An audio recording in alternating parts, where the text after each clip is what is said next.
de um jovem. Essa situação é possível a história, criança, né? Isso, uma história onde uma criança de 5 anos, ela tomada por uma lascívia, pela pornografia, pela prostituição, pela imoralidade, e os pais sem saber de onde vem isso. E a gente perguntava, mas é possível uma criança tão pura, limpa, de 5 anos, onde a própria Bíblia diz, deixai vir a mim os pequeninos, porque dele é o reino dos céus? É possível uma criança experimentar uma ação maligna na sua vida? É possível. É possível, né? Como falamos, né? E o texto que mostrei agora há pouco, mostra claramente quando o pai do menino responde a Jesus, que isso lhe sucede desde a infância, né? Era um espírito que o jogava uma hora na água, outra hora no fogo e o queria matar, né? Nesse caso não é uma imoralidade, né? Que foi o caso que nós partimos na questão da criança. Porém, né, essas ações são ações demoníacas.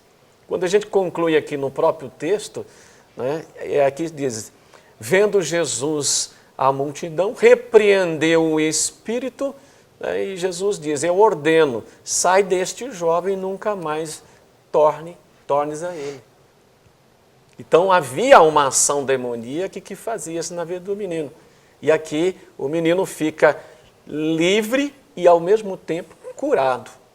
Totalmente né? restaurado. Então, quando a gente toma a palavra, né, vamos lá no ponto de partida de Lucas, né? Jesus disse, o Espírito do Senhor Deus está sobre mim, porque me ungiu para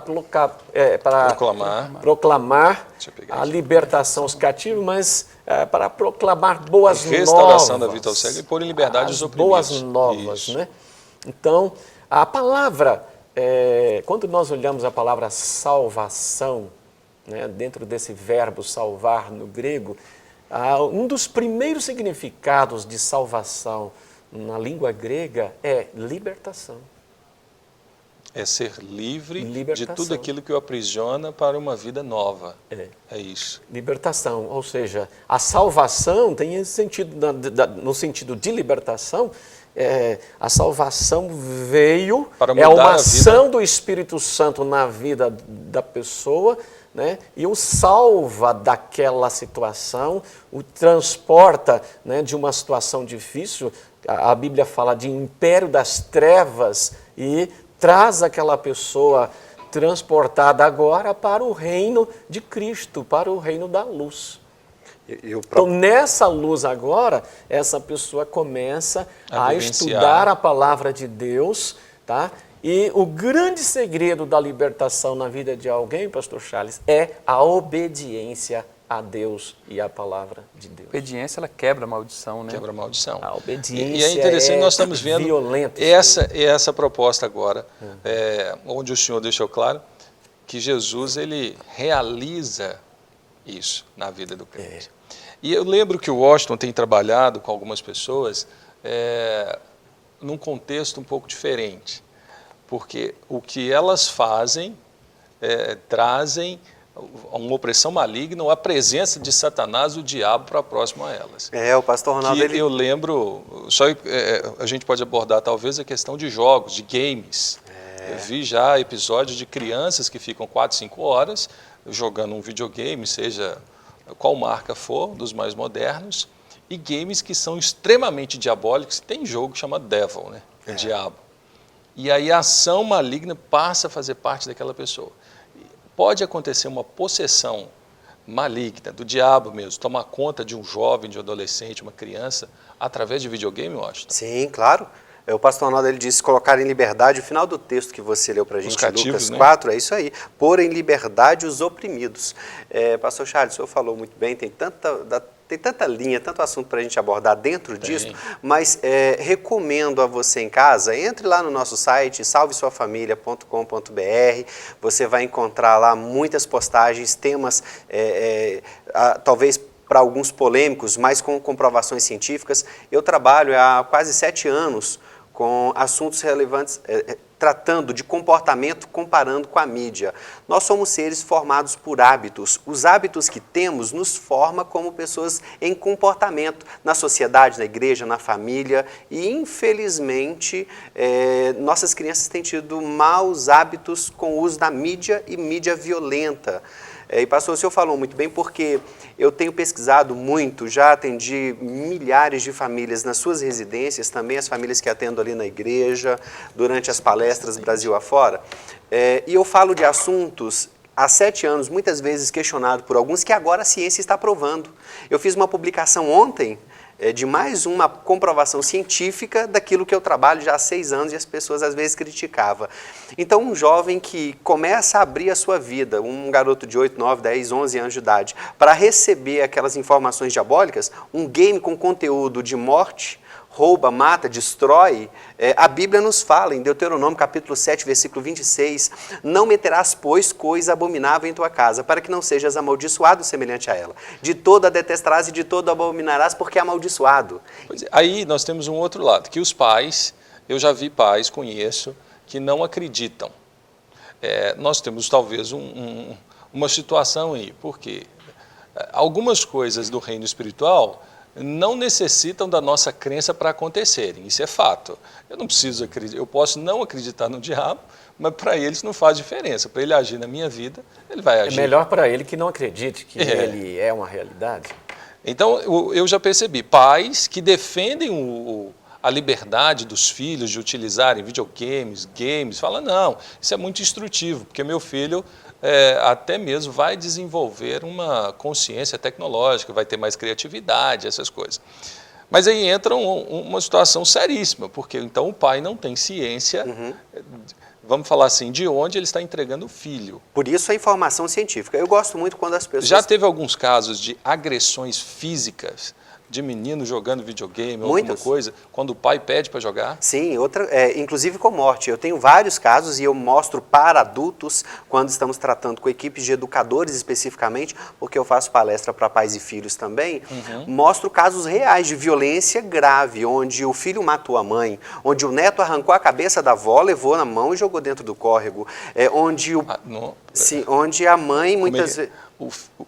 O neto decapitou a avó. Teve aquele caso recente que a mídia toda publicou, acho que o fato ocorreu em Brasília, né?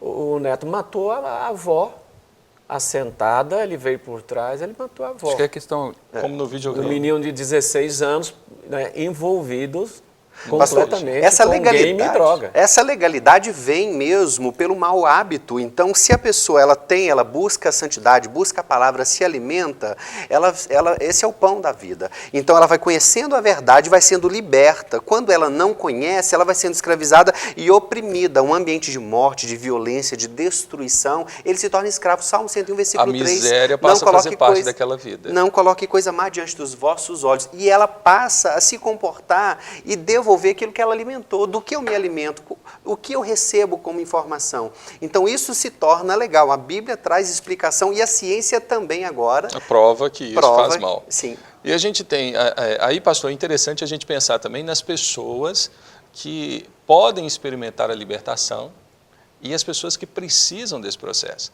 Porque não é vergonhoso, porque as pessoas têm medo. Lembro-me quando fui para uma igreja a primeira vez, alguém falou comigo, não vai não, que aí você vai cair lá no chão, vai ficar babando, alguma coisa assim, espumando.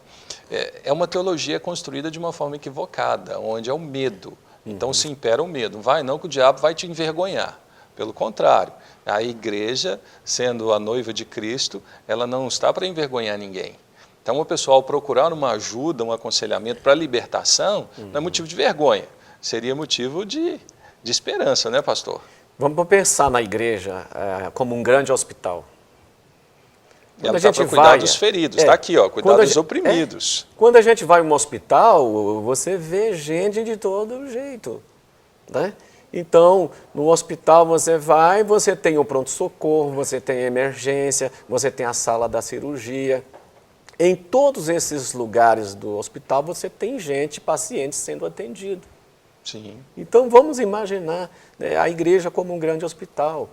É o lugar mesmo para as pessoas irem, serem atendidas. É o lugar para onde as elas pessoas, devem ir, né? procurar ajuda. Para as pessoas irem e dizer, olha, a minha vida assim, assim, tem anos que eu tento me ver livre disso, tem anos que eu tento mudar a minha vida, mudar de vida, e eu não consigo. Né? Esse é um ponto que o senhor tocou que é interessante.